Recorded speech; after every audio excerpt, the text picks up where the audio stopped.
this area was... Is that a car right there? That's a car, that's right. This area was completely wiped out. These, what we call stringers, these are piles of debris, and some areas there, this bridge was out. It had been taken out, and a temporary bridge was put one lane. You can see it's put in its place. But this area didn't look like this 2 weeks ago. This was all riverbed, huge rocks, and there was just very few pieces of areas with trees and everything up to your right along this mountainside here where it was impossible to pass.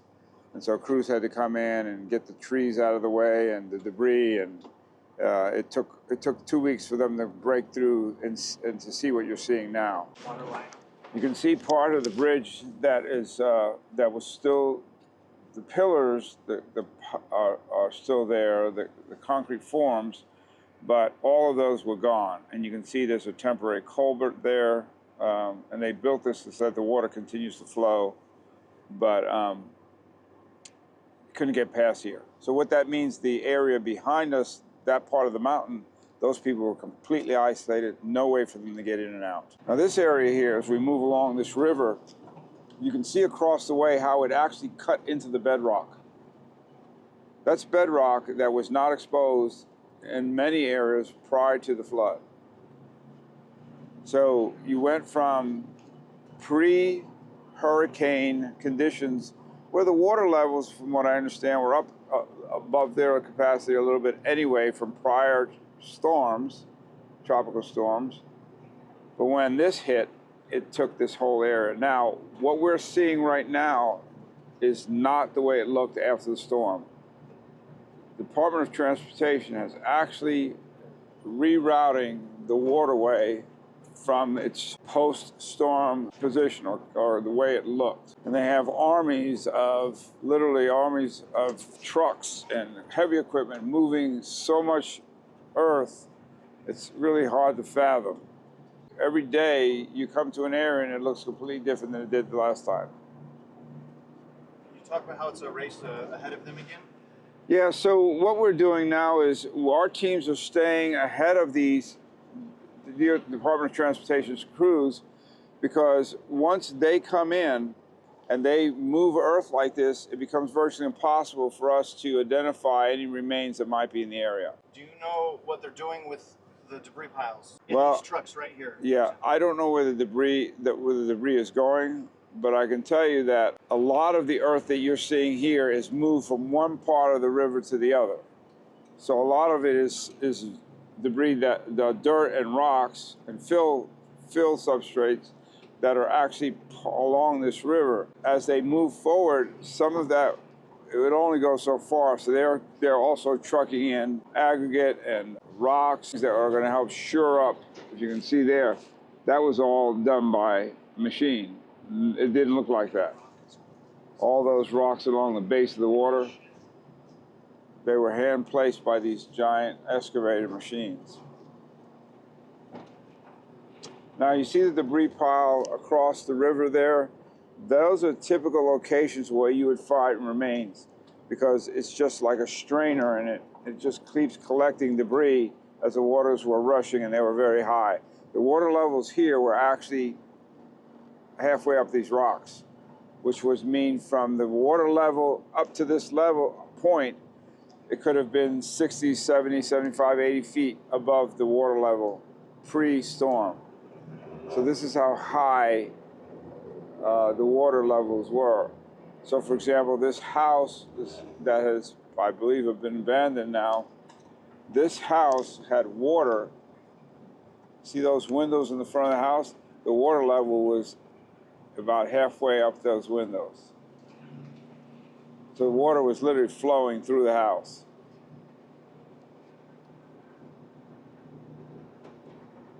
Can you talk about safety while driving?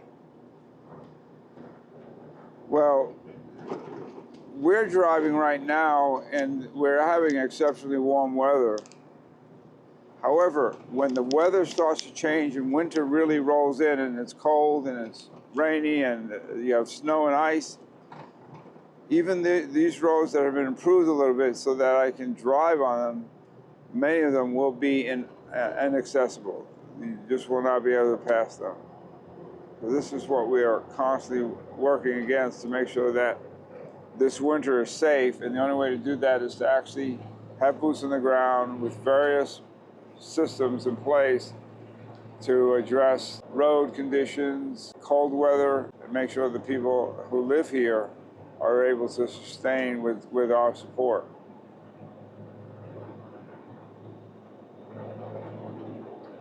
What's this guy doing here?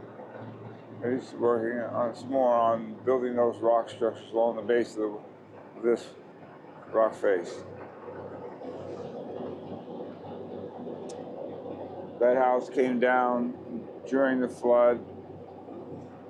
There was actually a tent there for a few weeks after. However, I see the tent's gone. More than likely, some federal agents came in and said that we're condemning this property, you can't live here.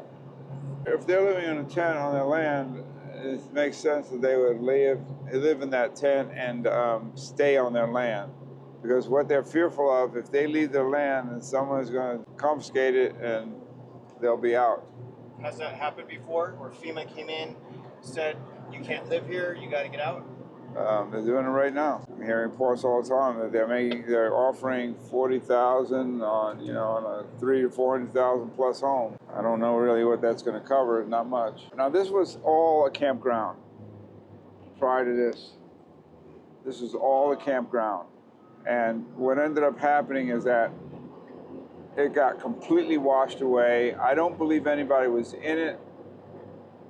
But if there was, they were gone. They were completely wiped out. So they no longer have the pasture, the field before the water. They just have a rocky riverbed. How important are the SAR teams that have the rapid water training? Well, when the storm first hits of this type, the water levels are very high. The water's moving quite fast. SAR teams that have swiftwater rescue training and floodwater training are going to be the most important to lean on, because they are able to actively engage in the fast-moving water to collect someone before they go under as they're coming down. Without the use of the dogs, these specialized American certified trained cadaver dogs, we're just stabbing at it like closing your eyes and putting a needle in place in the dark.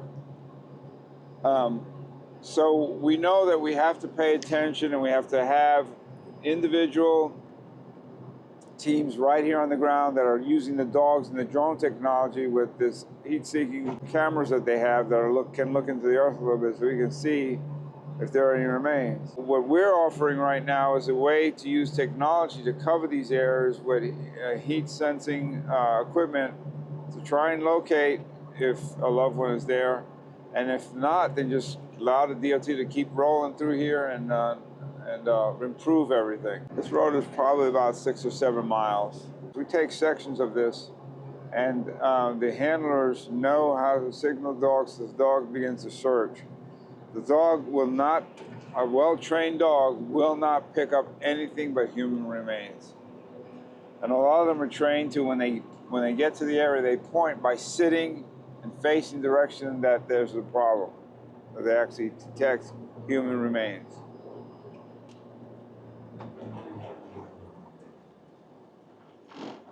For how long can they sense human remains? Is there a certain time limit that they have to where they don't even know what it is that's dead there in a brush pile? They can search for a long time, so it can actually be years. Really? Yeah.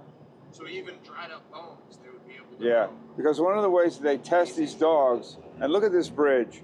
This bridge was swept away like it was just a twig.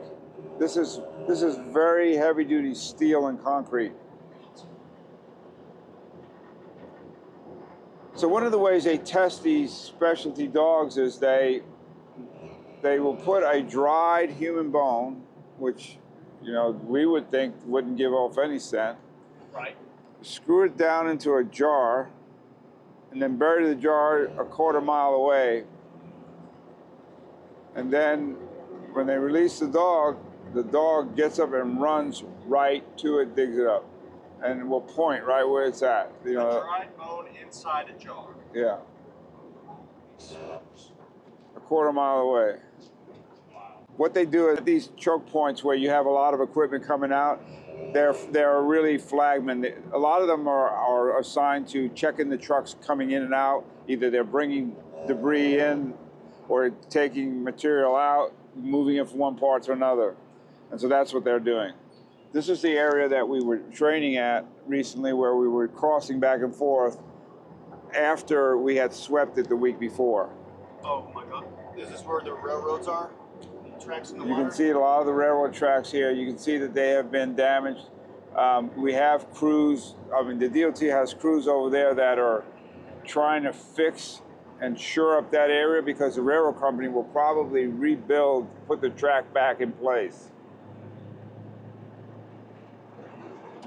Now this is the North Toe River that is coming down, heading towards Tennessee. There's a town, and we're going to go up that way, but there was a small community that was hit very hard. 2 or 3 different households were swept away. And we're still looking in this area because it's very possible that 1 or 2 of the remains may still be in this area. And if you look down at the pre-pile, you'll see it. You'll see, I'm gonna swing around here and then come back up, because I want you to get an angle of this debris pile that's plastered up underneath the bridge. Oh my gosh. So we have suspicions that there could be remains in that back there, and I'll show you that. Are all those trees down from water? They're down from wind. Wind, okay. So you got wind and water. Oh yeah. What was the wind speed out of here? I mean, we've heard 80 mile an hour water. What was the Well, the wind speed was, picks up a lot between the mountains. yeah, so they're probably the areas that were over 160 miles an hour. 160. Yeah, at certain points when they come over the mountain, yeah. Oh yeah, because they dip down and carry more momentum. Okay, now this debris pile here that's under the bridge, right here, we're going to be inspecting a little bit more closely, because it's very possible that someone's remains could be right there. And that one of those, that could be someone that came from the community, as a relief. This area got hit very hard. So you can see where the water level is now. The storm hit, the water level was all the way up to where the yards of those houses there. So that meant that any structure that was in this side got swept away.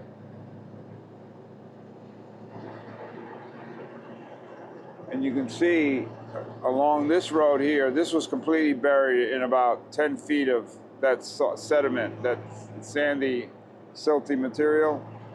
This was completely buried. And you can see the water level across the river, how high it went, because you have debris up in the trees that was brought there by water.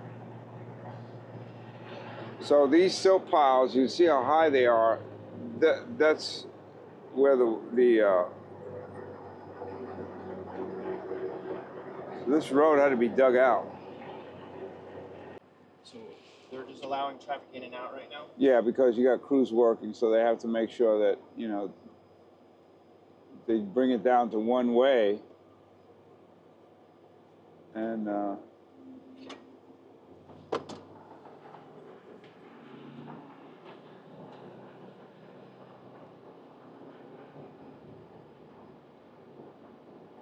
now, one of the things I've also heard is that a lot of these poles are temporary because they're put in earth that is not very stable, and so the poles are leaning, and some of them have to be re-shored up.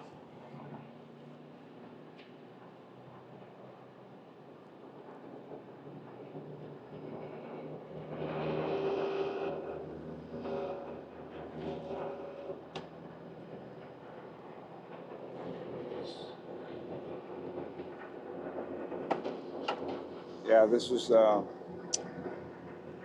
all this was underwater. Were they cut off here? Yeah, this is inaccessible. You can see the asphalt just completely removed. The asphalt was up there? The asphalt was, that road that went up there was completely gone. But these what we call stringers These are piles of debris, and some areas they're, you know, they might be 60 feet in the air, and they may run for miles. Jeez. Golly. How important is like the LiDAR at this point? Those types of Technology. technologies are extremely important because it allows us to see through this material. Is it expensive to use that technology? All of it's expensive. It's labor intensive because you have to have someone who's highly trained to be able to operate them, and then you have to have all of the infrastructure to be able to set up for them to be deployed and used. Is the LiDAR kind of like a dog in the sense that it can cover the area, pick up something, and you can get to it? Yeah, so it allows you to map out and search larger, much larger areas. I think this is the worst area we've seen, dude. Yeah, this is the worst area. As far as the length. Where we walked Yeah, around? yeah, as far as the length. That was pretty bad too. But Little Germany was real bad because the chemicals and stuff, but as far as the area, this is by far the worst, for sure.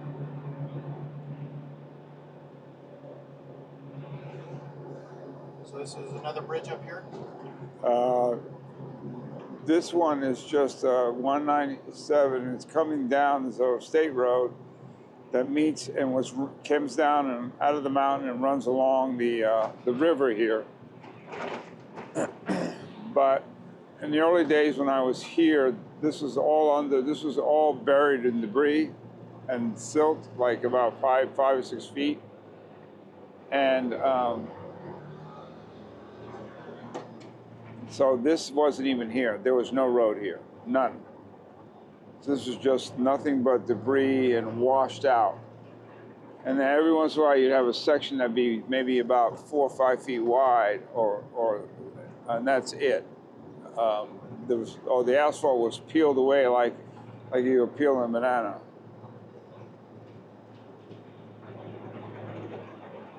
How many houses were kind of back by where we're at right now?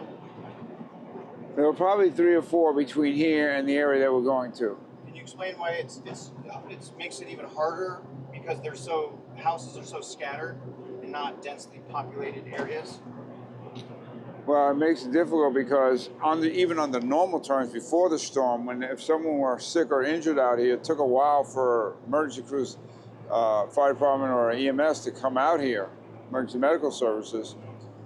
However, now that the storm has hit, it's so much more difficult for them to come out. And for that reason, people their mental health and physical health is beginning to be impacted. And they're starting to see signs of fatigue. How fast does this river normally flow versus what was the velocity during the hurricane? Well, that's a good question. We right now have someone on our team who's doing those logistics, and I'm trying to understand at the height of the peak how fast the water was moving. So we'll find out. But this is maybe a little bit more than normal This water is- level and speed right now? Yes. It definitely wasn't that wide. It was a fraction of that width normally. So the road was up there. Did any of those train tracks come off? In a few places, yes.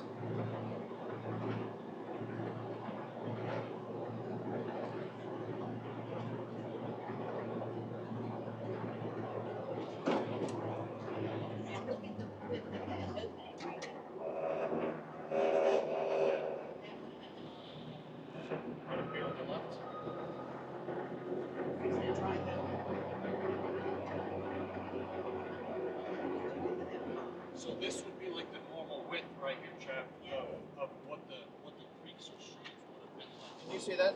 Let's say this is the normal width. Yeah, this is the normal width of the roadways. The waterways. And so what you're seeing there, it was nowhere near. It was a mere fraction of that. Looks like a lake. That looks like a Texas river right there. Yeah, like a big old river. Now you can see the debris. Look how high the debris is in the trees right here. This was all on the water. The water line actually went through these railroad tracks over here. That's how high. This is all completely on the water. Got a kayak right there. You can see this vehicle right here. These vehicles were gobbled up by the by the fast-moving river, and they were just crossed like 10 vehicles. Is that a train track? That's a train track right there. This area was hit hard. There were 6 family members that were killed in this section right here from 3 different households. Those are train Huh? tracks? 7 houses. Yeah, so 7 houses. I believe that the number actually was 7 houses were taken away, and 6 people lost their lives here. They were swept away by the flood. And then 6 people. train tracks there? Yes. Oh. This area was. Is that a car right there? That's a car. That's right. This area was completely wiped out, including this bridge. But they managed to shore up some of it so that they can at least get rescue vehicles out.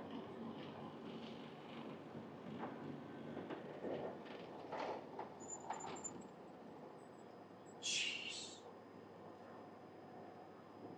There's not enough people.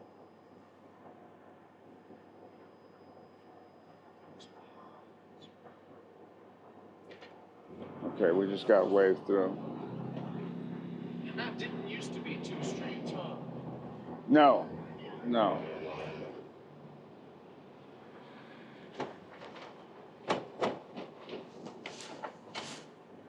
Hey, man. What's with the burn pile? Either the DOT or the locals are starting to try and burn some stuff. So I don't know. When you have disaster floodwaters like this, there's a lot of industry that ends up in it. Oil, gasoline, chemicals from companies. All of that ends up in the water, so this debris becomes very toxic, very dangerous. You know, a lot of companies, a lot of industries process or store very toxic, very dangerous chemicals. Can you talk about the size of these debris piles and whether or not you've been able to work them?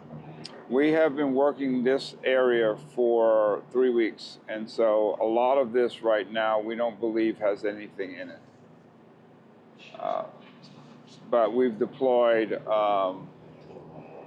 heat-seeking technology, skilled cadaver dogs, and we've scoured through this area quite a bit. We've had aerial drones and helicopters that have actually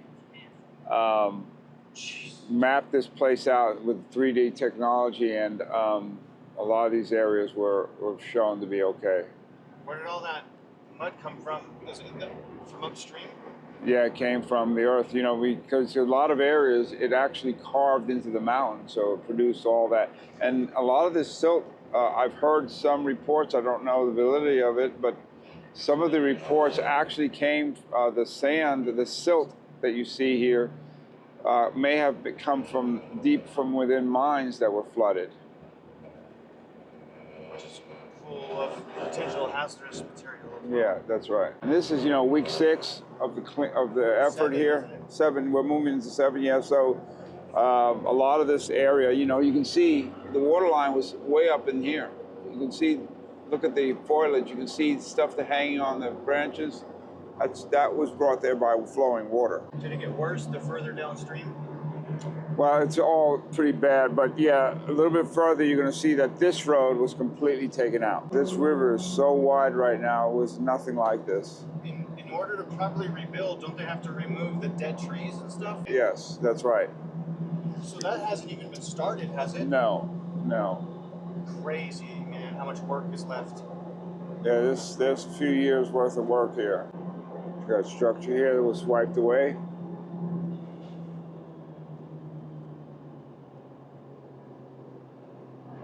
You see the road here has really been destroyed down in there. There were houses all through here.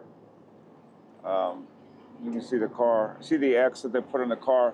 In the early days when we were arriving here and searching, we had to clear all these cars when they became to be revealed because they were all on the water. But when the water level came down enough and we were working our way through here because it was very difficult to get here, we had to clear them, and we would spray paint X's when we went and make sure there was no bodies in there. Some of them we actually did find bodies. How many people have you recovered? We recovered. I personally were involved with less than a dozen. Is that because it's at this point of the recovery, it's so difficult without high technology and cadaver dogs and things like that? Well, and this message is really not for public audience. You really have to be careful who's listening to this, but the bodies it's like they were put into a blender, and so the only thing we can find now are pieces. We'll end this video. Don't forget Lewis's information is in the description below. If you're a volunteer, reach out to him. He has a team. He'll tell you what they need from you. If you just want to help financially, all of his information is there. Obviously, it's going to take a lot of time and a lot of energy and a lot of money, but I hope what we were able to do today is show you that this is real, that the destruction is massive, and that the need for help is great. I'm going to show them real quick, and here's the road right here. I mean, this is absolutely terrible. So as always, guys, everything's going to be linked in the description. Thank you for watching, and we'll get back to you soon.